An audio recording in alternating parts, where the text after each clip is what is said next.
शुरुआत करते हैं उत्तराखंड एक्सप्रेस की। देहरादून में आज पुष्कर सिंह धामी कैबिनेट मीटिंग हुई, जिसमें कि 20 बड़े फैसलों पर मोहर लगी है। कैबिनेट ने 11,000 करोड़ के सप्लीमेंट्री बजट को मंजूरी दे दी है, जिसे विधानसभा के मॉनसून सेशन में पेश किया जाएगा। कैबिनेट ने राज्य आंदोलनकारियों को 10% आरक्षण देने की मंजूरी दे दी है, जिससे करीब 12,000 से ज्यादा आंदोलनकारी और उनके आश्रितों को फायदा मिलेगा। दैनिक वेतन संविदा कर्मचारी और आउटसोर्स में भर्ती महिलाओं को भी 6 महीने के चाइल्ड केयर लीव का फैसला लिया गया है। तलाकशुदा और विधुर जैसे एकल पुरुष को भी 1 साल से कम उम्र के बच्चे को गोद लेने पर पैटर्निटी लीव का फैसला लिया गया है। आपदा प्रबंधन विभाग में 148 पदों को मंजूरी दे दी गई है। नई आयुष नीति को हरी झंडी दे दी गई है, तो सरकारी यूनिवर्सिटी के लिए अम्ब्रेला एक्ट लाने के प्रस्ताव को भी मंजूरी मिल चुकी है। नीति में भी जो पहले 25 लाख रुपया पर मेगावाट रॉयल्टी को घटा करके 1 लाख किया गया, ताकि ज्यादा से ज्यादा उद्योग यहाँ पे आ सके। इसमें कोई महत्वपूर्ण मुद्दों पर निर्णय लिया गया। इधर कॉर्बेट पार्क में अवैध निर्माण और 6,000 से ज्यादा पेड़ काटने के मामले की सीबीआई जांच को लेकर हाईकोर्ट में सुनवाई पूरी हो गई। हाईकोर्ट ने अपना फैसला सुरक्षित रख लिया है। अब कोर्ट कभी भी इस पर फैसला सुना सकता है। इस मामले में तत्कालीन वन मंत्री हरक सिंह रावत, प्रमुख सचिव वन Anand Vardhan, PCCF wild Vinod Singhal और अनूप मलिक समेत कई अन्य अधिकारियों की मुश्किलें बढ़ सकती हैं। इसी मामले को लेकर हरक सिंह रावत के ठिकानों पर विजिलेंस की छापेमारी हुई। अब सीबीआई जांच को लेकर हाईकोर्ट अपना फैसला सुनाने वाला है। हालांकि सरकार की ओर से कहा गया कि विजिलेंस की जांच काफी है और सीबीआई जांच की जरूरत नहीं। समय की मांग है कि कोर्ट ने समय फिलहाल नहीं दिया है।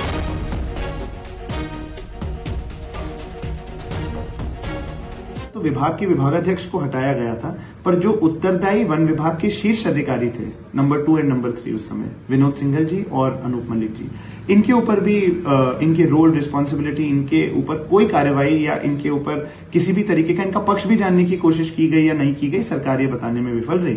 तो इन सब मामलों को बहुत गंभीरता से लेते हुए माननीय उच्च न्यायालय ने अपना फैसला सुरक्षित रखा है।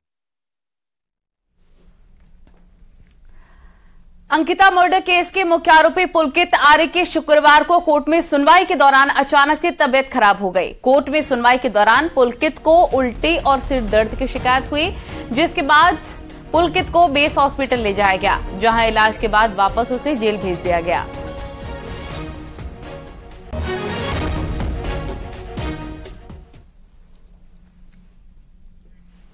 लंबे इंतजार के बाद आखिरकार पिथौरागढ़ से नियमित हवाई सेवा शुरू होने का दिन तय हो गया।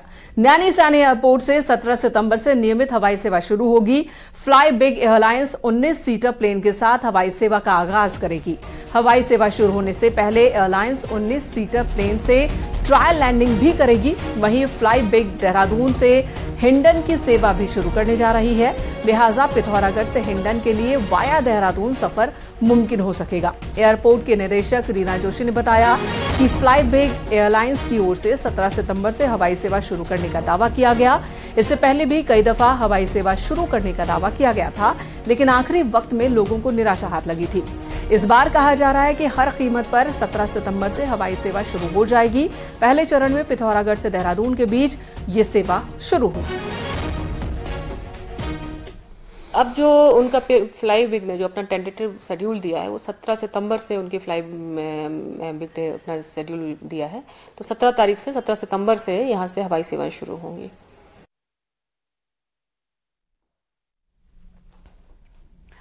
पिथौरागढ़ से फ्लाइट शुरू होने की तारीख भले ही तय हो गई है, लेकिन कांग्रेस इस पर भरोसा नहीं कर पा रही है। नाराज कांग्रेसियों ने एयरपोर्ट पर प्रदर्शन किया। इस दौरान कांग्रेसियों ने कागज के प्लेन उड़ाकर अपने गुस्से का इजहार किया। कांग्रेस कार्यकर्ताओं का कहना है कि कई बार नियमित हवाई सेवा का दावा किया जा चुका है, लेकिन अभी तक ट्रायल लैंडिंग तक नहीं हुई। साथ ही कांग्रेसियों ने कहा कि डबल इंजन की सरकार बीते 3 सालों से हवाई सेवा के नाम पर लोगों के साथ छलावा कर रही है, जिसे अब किसी भी कीमत पर बर्दाश्त नहीं किया जाएगा।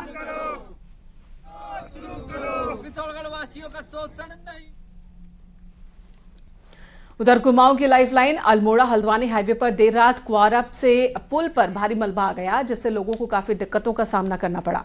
शुक्रवार को दिन में एनएच से नेशनल हाईवे ने रास्ते में फंसी गाड़ियों के लिए हाईवे को खोला, लेकिन अभी भी भारी वाहनों को एक एक करके ही निकाला जा रहा है।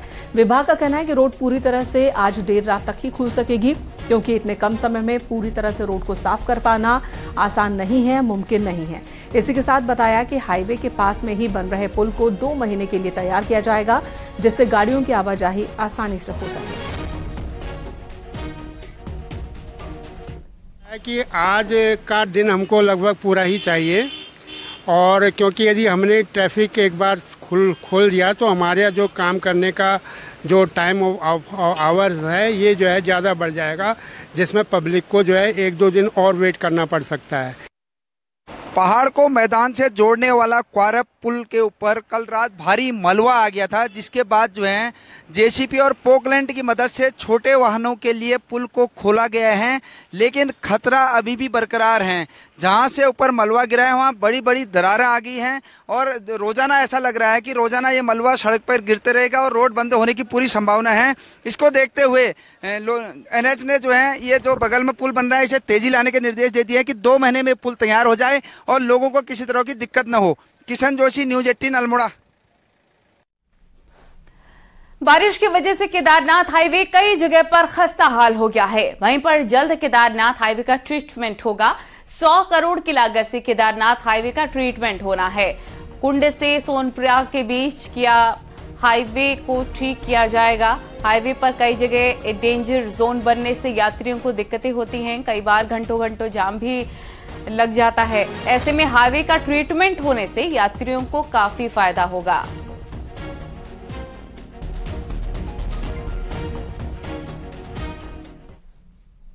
बागेश्वर विधानसभा उपचुनाव में कांग्रेस प्रत्याशी बसंत कुमार का एक कथित ऑडियो वायरल हो रहा है, जिसमें कथित तौर पर बसंत कुमार अपने आप को भगवान श्री कृष्ण का अवतार बता रहे हैं।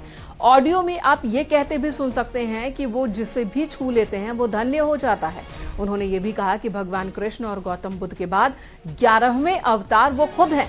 बीजेपी की सोशल मीडिया टीम ने इस ऑडियो को अब मुद्दा बना लिया।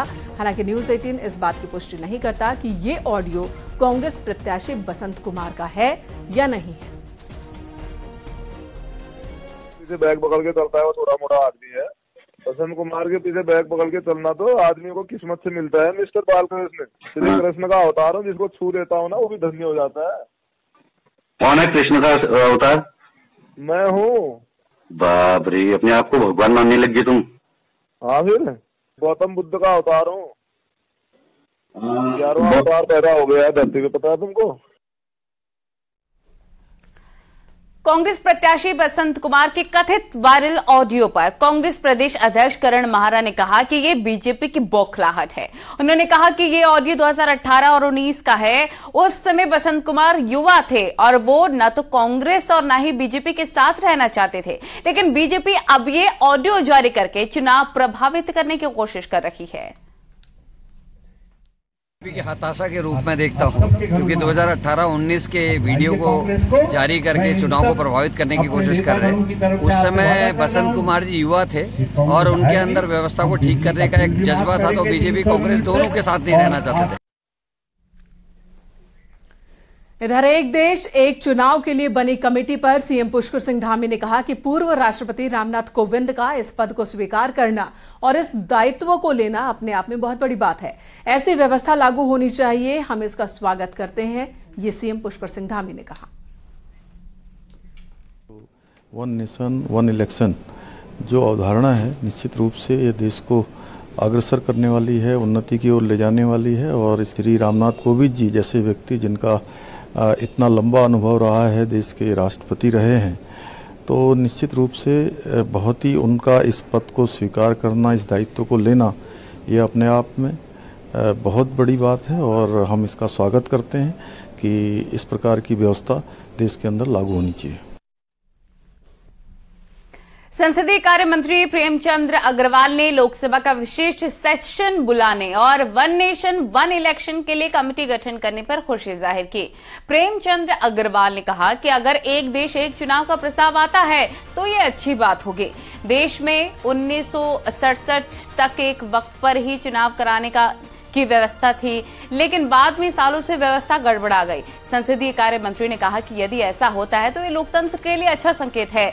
बार बार चुनाव के कारण लगने वाली आचार संहिता से विकास कार्य प्रभावित होते हैं।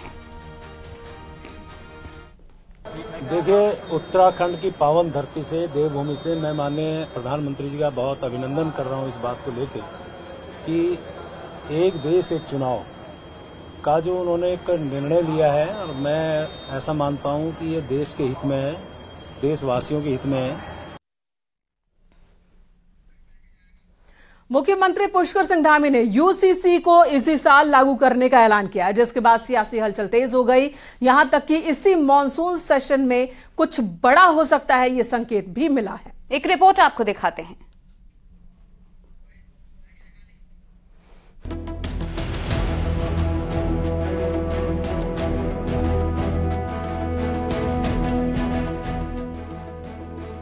– 2024 चुनाव नजदीक है और यूसीसी को लेकर देहरादून से लेकर दिल्ली तक हलचल तेज है।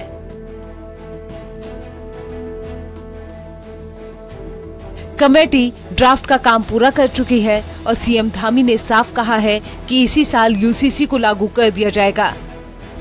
यूनिफॉर्म सिविल कोड के बारे में हमारा संकल्प है कि हम जल्द से जल्द उसको लाएंगे, और जैसे ही हमको ड्राफ्ट मिलता है, ड्राफ्ट तैयार हो रहा है और कुछ ही दिनों के बाद हमको मिल जाएगा, और मिलते ही हम इस प्रक्रिया को आगे बढ़ाएंगे। इसी वर्ष इस प्रक्रिया को हम बढ़ाने वाले हैं। 5 सितंबर से विधानसभा का मानसून सत्र शुरू हो रहा है, जबकि 18 सितंबर से संसद का भी विशेष सत्र बुलाया गया है। लिहाजा कयास है कि राज्य सरकार यूसीसी पर संकल्प पारित करके केंद्र को भेज सकती है और संसद में भी यूसीसी पर चर्चा हो सकती है। वह उसका अंतिम ड्राफ्ट मिल जाने के उपरांत उसके में परीक्षण होने के बाद यूसीसी हम लागू करेंगे। मुझे ऐसा भी लगता है कि हमारा प्रदेश देश का पहला ऐसा राज्य है जो यूसीसी को लागू करेगा। यूसीसी लागू करने वाला उत्तराखंड पहला राज्य होगा। हालांकि अभी ड्राफ्ट तैयार नहीं है, लिहाजा मॉनसून सेशन के बजाय स्पेशल सेशन बुलाकर यूसीसी पर कानूनी मोहर लग सकती है। देहरादून से न्यूज 18 के लिए सुनील नप्रभात की रिपोर्ट।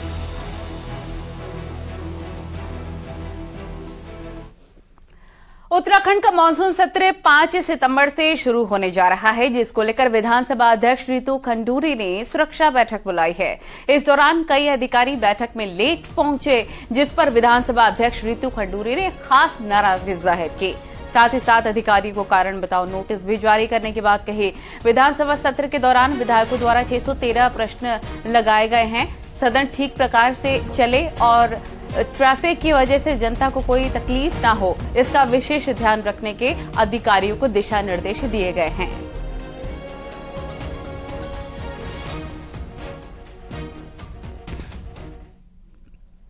हर तरह का उसमें डिस्कशन हुआ कि किस तरह से सुचारू रूप से हम सदन को चला सकें, किस तरह से सिस्टम्स प्लेस पर हो, चाहे पानी हो, बिजली हो, अनेक सुविधाएं हो, पासेस में कौन अंदर आ पाएगा, किस तरह के पासों का पास जो है उनका वितरण होगा। जी, समय से पहुंचना चाहिए और ऑफिसर्स को तो बिल्कुल समय से पहुंचना चाहिए। 5 मिनट पहले ही पहुंचना चाहिए। बहुत अहम बैठक होती है, सुरक्षा की बैठक अहम होती है और इसीलिए सभी को बुलाया भी जाता है। और मुझे खेद है कि कुछ लोग देर से पहुंचे। चेतावनी जारी की जाएगी ऐसे लोगों को? बिल्कुल जांच की जाएगी, उसके बाद उनके बारे में लिखा भी जाएगा।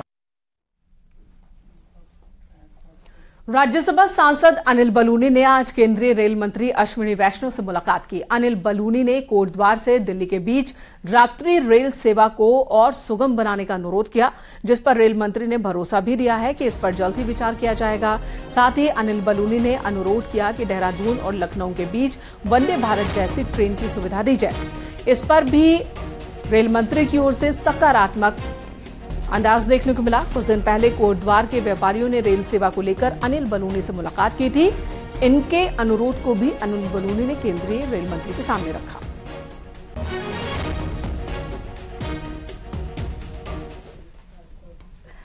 खबरें आगे भी आपको विस्तार से दिखाएंगे, लेकिन उससे पहले एक नजर डालते हैं पहाड़ टॉप 10 न्यूज पर। अल्मोड़ा में गांधी पार्क पे व्यापारियों ने सरकार के खिलाफ प्रदर्शन किया और नेशनल हाईवे और स्टेट हाईवे के किनारे अतिक्रमण हटाने का विरोध जताया। रुद्रप्रयाग के अगस्त मुनि, सुमाड़ी, तिलवाड़ा, गुप्तकाशी, फाटा में अतिक्रमण के खिलाफ अभियान चलाया गया, जिसके विरोध में प्रदर्शन भी हुआ।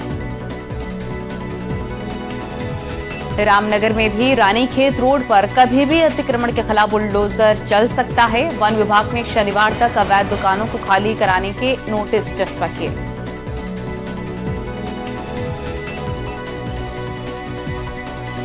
अल्मोड़ा में अतिक्रमण के खिलाफ चल रहे अभियान के विरोध में कई नेता उतर आए। बीजेपी ने कहा कि किसी के साथ अन्याय नहीं होने देंगे।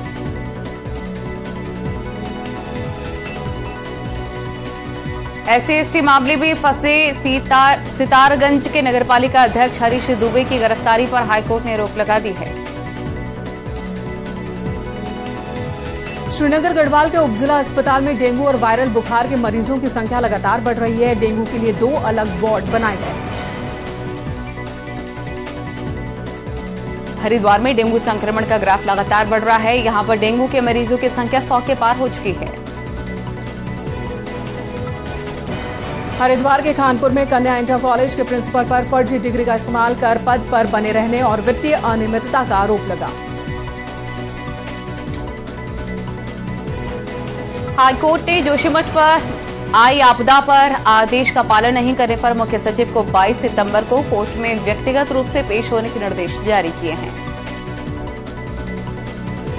रामनगर में बीजेपी नेता के बेटे राहुल अग्रवाल की पुस्तक का विमोचन किया गया। मेरे ख्याल नामक काव्य पुस्तक में अपनी कविताओं का उन्होंने संग्रह किया।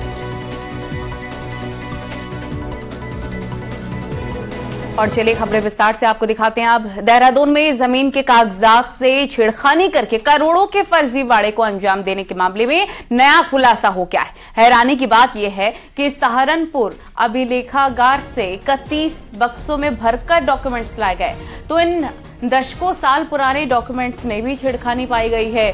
दस्तावेजों की जिल्द की बाइंडिंग खुली मिली है।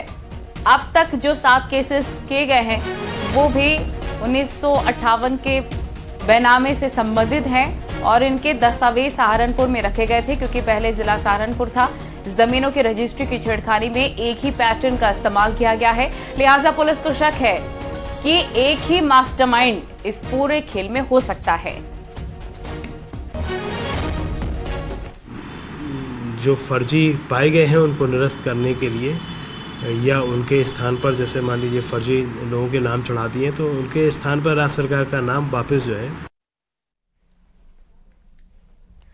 रुड़की के पूर्व मेयर गौरव गोयल की परेशानी कम होने का नाम नहीं ले रही। भूमि अधिग्रहण का ज्यादा मुआवजा लेने के आरोप में नोटिस जारी हुआ, जिसमें बताया गया कि ग्रीन फील्ड भारतमाला परियोजना से प्रभावित सोलियर सालापुर गांव की जमीन अधिग्रहण पर 46 लाख रुपए से ज्यादा का भुगतान किया गया, जो उन्हें 7 दिन के अंदर अब जमा करना है।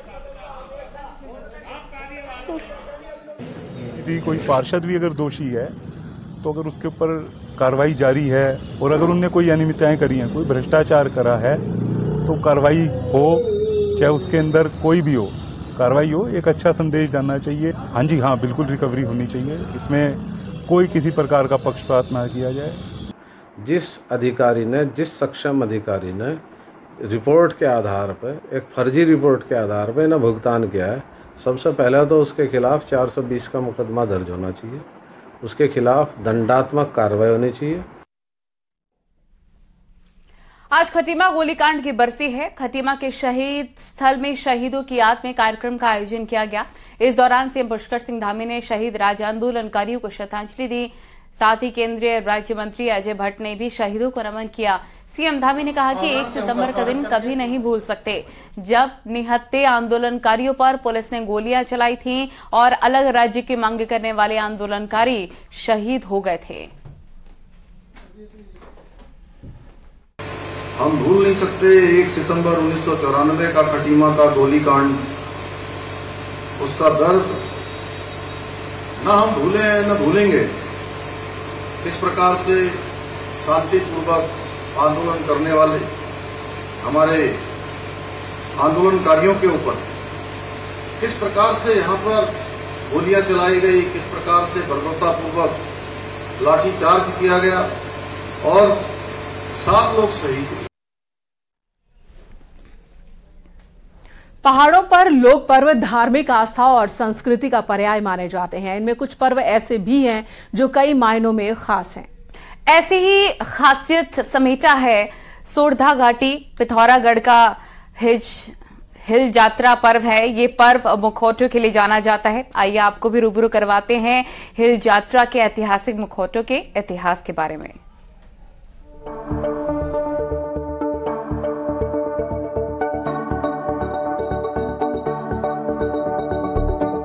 साधारण से नजर आने वाले ये मुखौटे किसी नाटक में एक्टिंग करने वाले कलाकारों के नहीं हैं, बल्कि इन मुखौटों के पीछे छिपा है करीब 500 साल पुराना इतिहास, जिसकी इबारत लिखी थी पिथौरागढ़ के 4 मेहर भाइयों ने।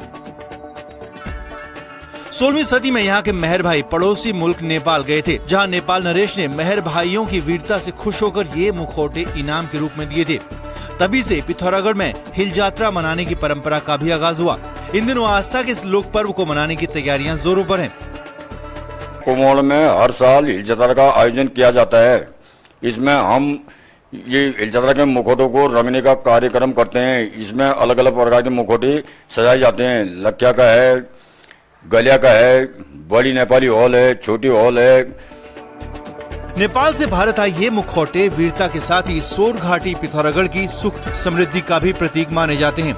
इन मुखौटों में लखियाबूत, बड़े और छोटे नेपाली बैल, हिरन के मुखौटे शामिल हैं। हिल यात्रा के दिन इन मुखौटों की मदद से कलाकार लोगों को पहाड़ के कृषि प्रेम से भी रूबरू कराते हैं। आस्था, विश्वास और रोमांच का प्रतीक हिल यात्रा अब पिथौरागढ़ की पहचान बन गई है। हाथ में जो अभी मुखौटा देख रहे हैं, ये बाबा लखिया का मुखौटा है, जो हमारे आराध्य देव हैं। इन्हें भगवान शंकर का गण भी माना जाता है। दक्ष प्रजापति की कहानी से जुड़ा हुआ है। जब भगवान शंकर क्रोधित होते हैं, दक्ष प्रजापति का सिर धड़ से अलग करते हैं तो अपनी जटा पटकते हैं। उस जटा से जो वीरभद्र पैदा होता है, उसी वीरभद्र का रूप यह लखिया बाबा है। तेजी से बदलते इस दौर में जहां एक तरफ लोग अपनी संस्कृति और सभ्यता से कोसों दूर जा रहे हैं, और उसी दौर में 500 साल पुरानी विरासत को आज भी सहेजे हुए हैं। न्यूज़ 18 के लिए पिथौरागढ़ से विजय वर्धन उप्रेती की रिपोर्ट।